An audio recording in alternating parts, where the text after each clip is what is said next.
Well, hello, everybody. It is Friday morning, and that means it's the movie review we do for you, the Dennis and Andy Show. Welcome.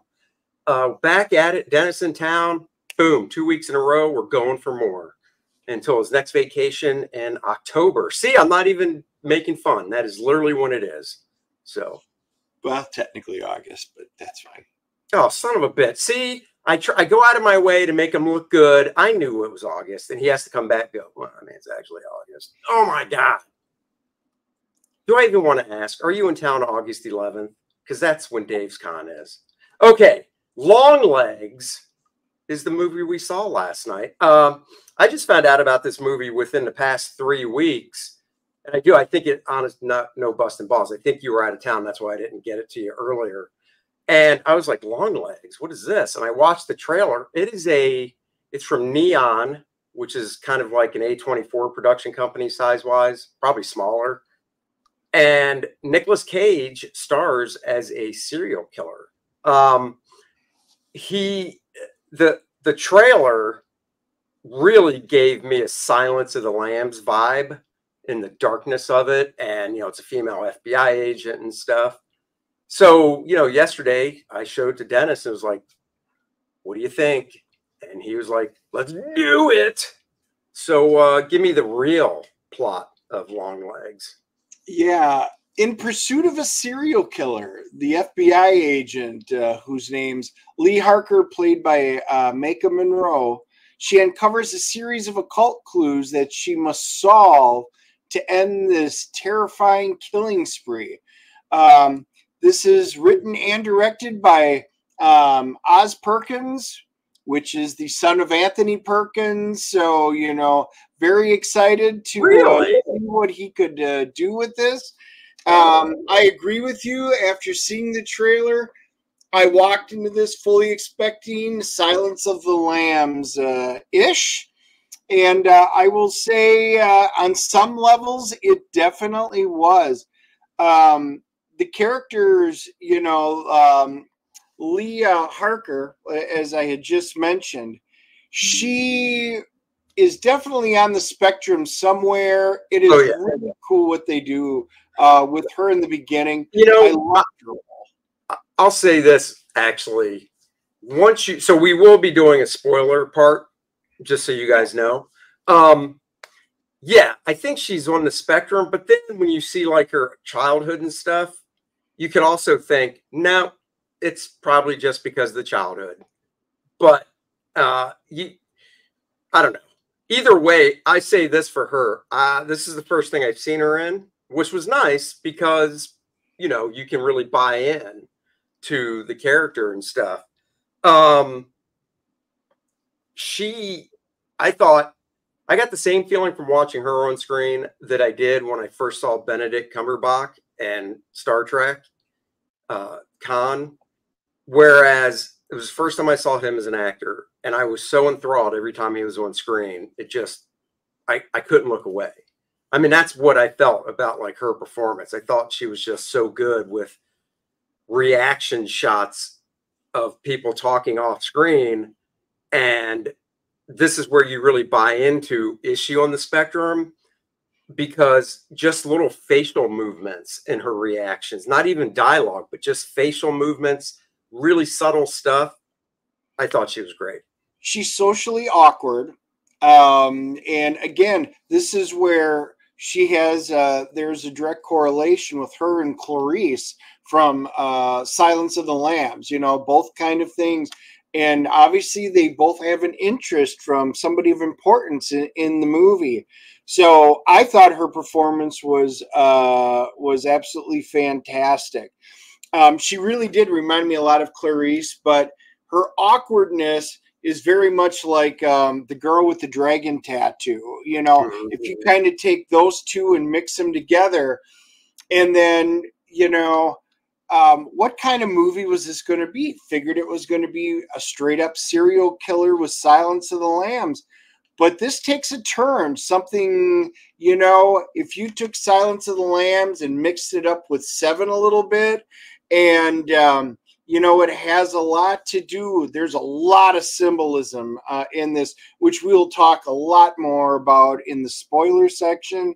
But it is just right there. Her mom, who winds up being an important character in the movie, is Ruth, her mother, played by Alicia Witt. She was fantastic.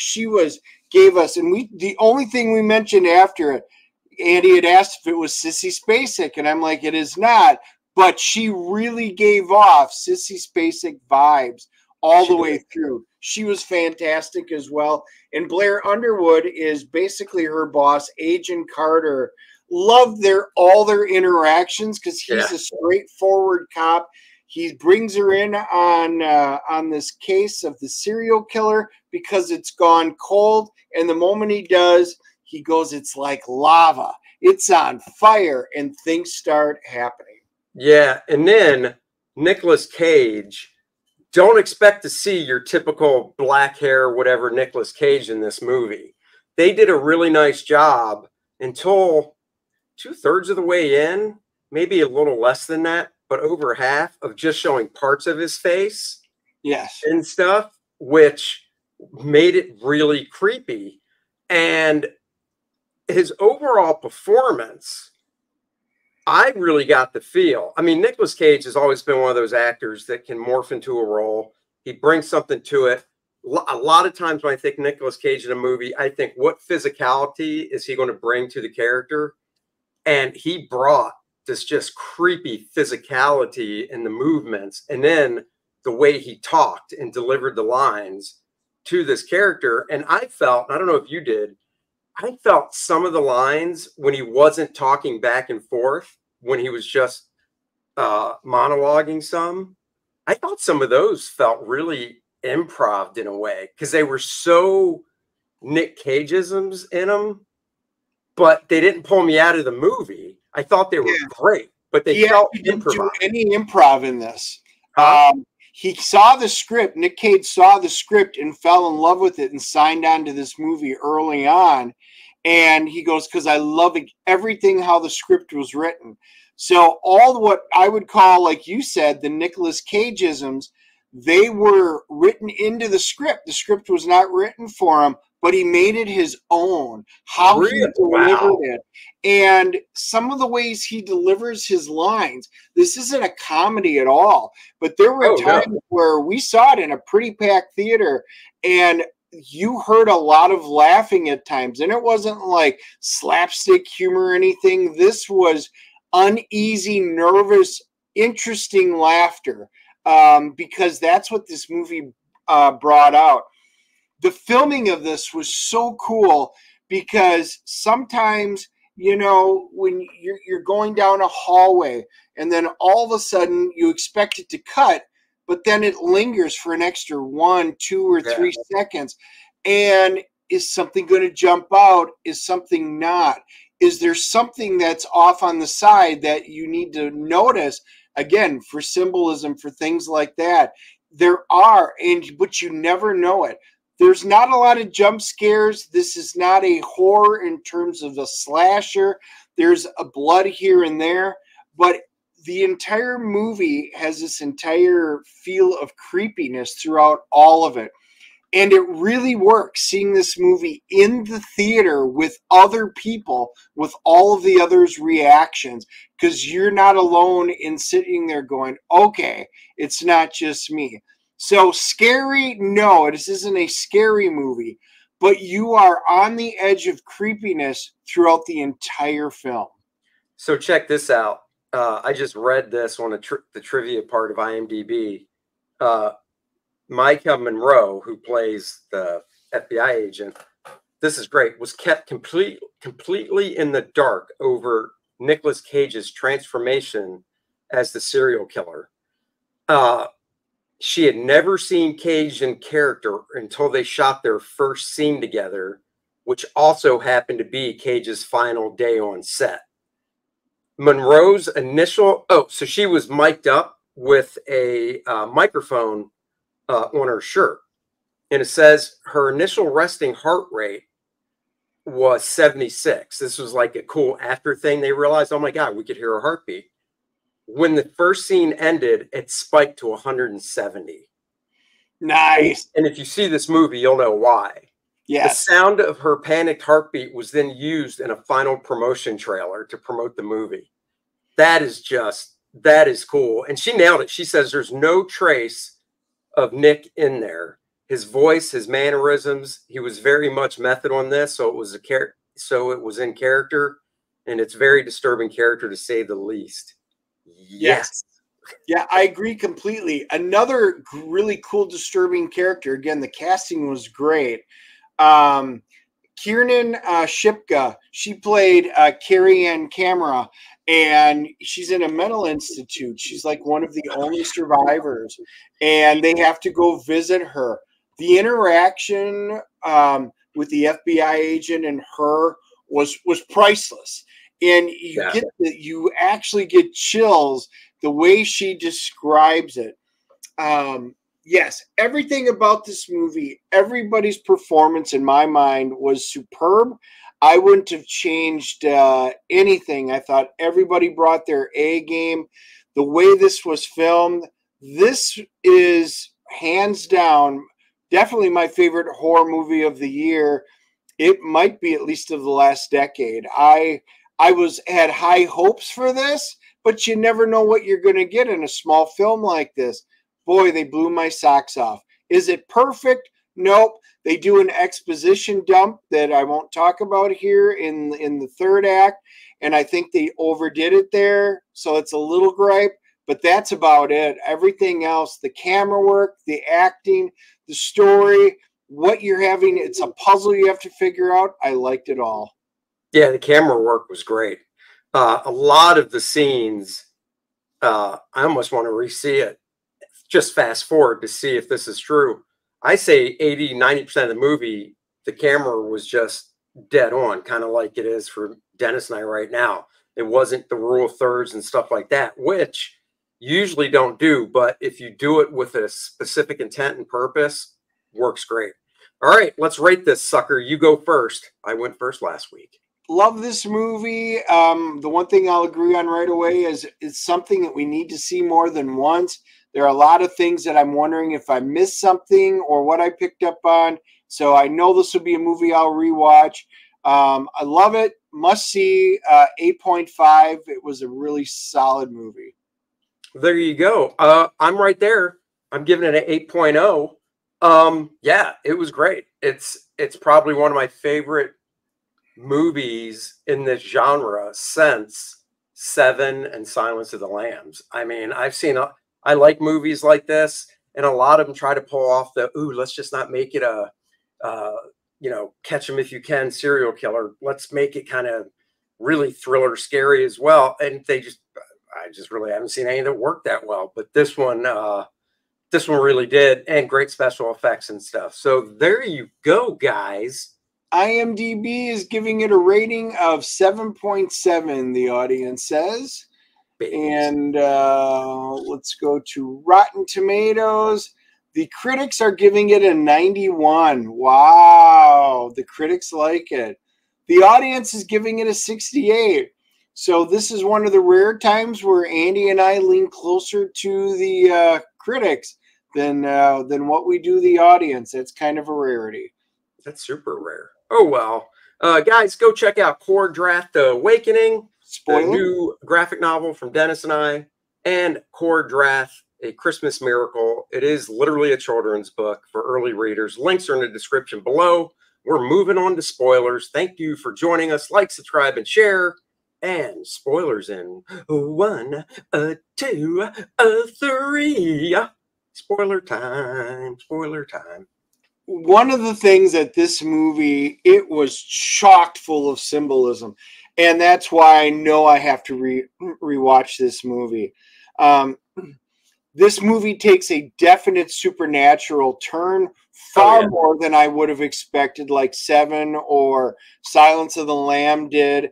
And, they explain some of it. They give hints at other ones, but there's so much in there. You actually see, like, the symbol of, a shadowy symbol of Baphomet, like in the background. Yeah. They talk about the pentagrams as she's figuring out, you know, that there the 9 murders, and how when she figures out the algorithm, it winds up being an inverted, basically pentagram, and that, you know, there's been 8, and there's got to be one more murder, which would be 9, which symbolizes it with the 9 circles of hell, which is one of the books she's even reading there.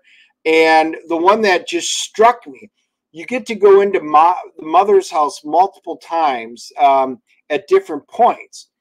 Every single time they show the clock on the wall, it's the exact same time. The clock never moves, regardless of what time of day it is. And if you look at a clock face, the shorthand was on the 6. It was 6:30, and then it looked like the second hand was down there. So time was always 666, which we know the number of the beast that was on there. The clock never changed. So I definitely want to go back and check out a lot more of it, because she's uncoding. There's clues that are left behind, handwritten symbols, and she's able to, you know, decode them. And then you find out that she, Lee Harker, she winds up going back because you found out that she had seen the killer when she's younger, and you start piecing all these 2 pieces together. They do a great job of not putting anything in your face, but really tying together all of these little clues that start painting the bigger picture until the end. Yeah, Nicolas Cage transformation. They definitely did great makeup prosthetics on his face. They messed with his nose, his cheeks, his mouth. He had a wig. He was pasty white. I mean, you could hear it. It was him in his voice. You could see it too in the face. But one of the creepiest portrayals of something like this that I've seen in a very long time. Very long time. And, you know, we said this was spoilers. So, well, do I want to spoil what happened in the interrogation room? No, that's probably one of the things you don't want to spoil. Yeah, never mind. He is, we'll just leave it at, he's creepy. He's fantastic in this. Yeah, I mean, I don't really have much more on the spoiler side of things. So whatever you have, go for it. But I don't really have much more I really want to spoil about it. So yeah, the thing is, there is so much that they figure out. I will talk. One of the things that he does is it's all about the dolls, and you find out he's Nicolas Cage's character is Longlegs, is a master crafter of porcelain, and actually creates and designs these look-alike dolls. And you size. Right, and it's really cool how they bring it up, and this is where the supernatural gets in there. And you know, the FBI, you know, they're trying to figure it out. Agent Carter's like, are you trying to tell me there's black magic and not just an accomplice kind of thing? Well, you find out later on, you know, it's not just black magic. There's something far more sinister than that. And they make a lot of references to the man that lives downstairs. The one that lives downstairs. Well, you know, are they talking about him and under the circumstances, or are they talking about the devil himself, Old Scratch?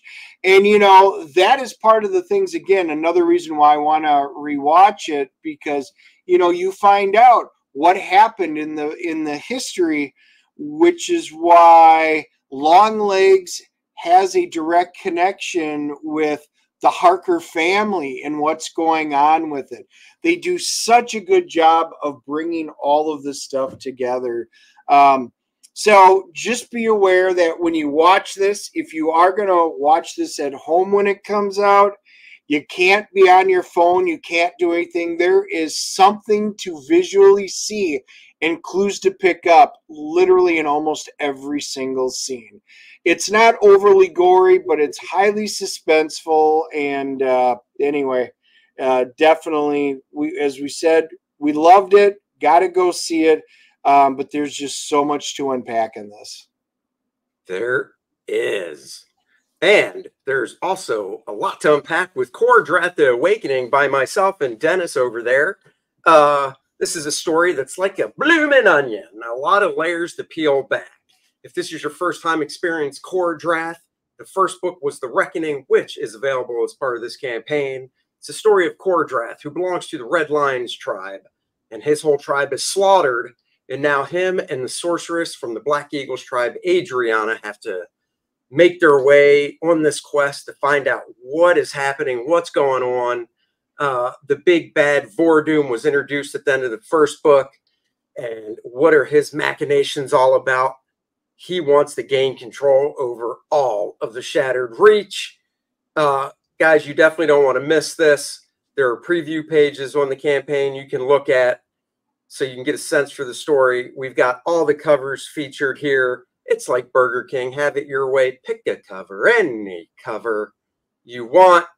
Bud Root's back with a beautiful Adriana cover. He did the original Lilith cover. And, oh, look at that. If you put them together, they make one glorious image. And here it is with the logo stuff. So you definitely want to check that out. New game module that Dennis wrote, cover by Bart Sears and Dan Lawless again to keep it going, keep it consistent. And when we hit the $50,000 stretch goal, everybody will get the first playable character card for this campaign featuring Vordoom the Undying and wonderful stats about Vordoom on the back. And if you're into role-playing games, you can add on the Kor-Drath minifigure, 2-inch, 3-inch, or the Big Bad Booty Daddy 5-inch version to your order. Beautiful for painting and stuff. Oh, look at that. You can see right through them. So definitely, guys, check this campaign out. Let's keep it going strong. We couldn't do this without any of your support. So link is in the description. Definitely go check that out. And if you're thinking, what about my kids? We've got Kor-Drath, A Christmas Miracle children's book. That's right. 24 pages of children's story, easy to read. You can read it to them, spend time with them. There's also an activity book for coloring and connect the dots and stuff like that. And guys, don't worry, we didn't forget the parents, the adult version. What is that? Well, it's where the story stays the same, the overall story. But for instance, if you look on the left, you see Kor-Drath feeding a bear some Christmas cookies. Oh, isn't that sweet? That's the children's version. On the right is what Kor-Drath would really do to the bear. Dennis is writing some snappy, fun dialogue for those adult version pages as well. So, guys, go check this out. It's a fun campaign. You can get all 3 books for a discount of $37 compared to $42. So, do that. We think you will enjoy it. And thank you for watching this movie review. Yeah, movie reviews every Friday, DNA show on Wednesdays. We'll be back next Wednesday, 3 o'clock. Until then, have a great day. Live long and there goes the gang signs. Hey, Dennis, didn't miss those when you were gone. Oh.